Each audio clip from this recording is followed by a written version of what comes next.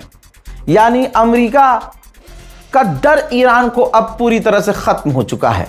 मेरे दोस्तों, एक आखिरी रिपोर्ट, इस रिपोर्ट की आखिरी रिपोर्ट बयान कर रहा हूं।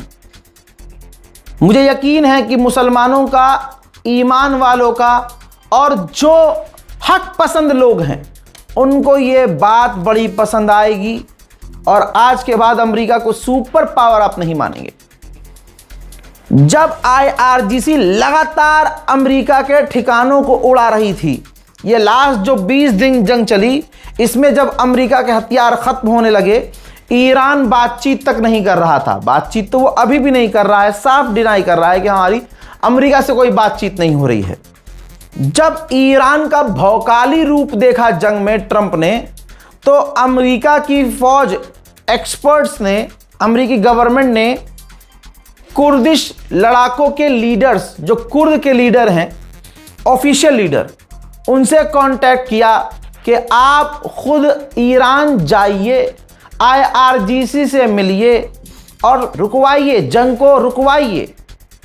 तो कुर्दिश लीडर ईरान गए भी थे और इस तरह से IRGC से अमेरिका ने डायरेक्ट कांटेक्ट करने की कोशिश की थी।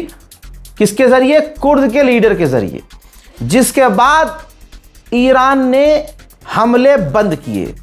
लेकिन अमेरिका का जो दुम है, कुत्ते जैसा है टेढ़ा, ईरान ने अमेरिका की रोने धोने की हालत देखकर हमले रोक दिए। इसके बाद गुलाबी सुअर के बयानबाजी में नरमी तो आई, लेकिन वो यही कहता रहा कि हमने ईरान को हरा दिया, ईरान हार गया है। ईरान बातचीत करने के लिए तड़प रहा है। तमाम बयान याद है ना आपको। आज सच्चाई क्या निकल के आ रही है? रो तो ये रहा था पर्दे के पीछे, पब्लिकली आकर कह रहा हम जीत गए हैं, ईरान को हरा दिया है। अंदर कमरे में जाके कैसे रोकूं भाई, तू रुकवा दे यार, पाकिस्तान कुर्द। ये वाली हालत अंदर से थी और आज भी है।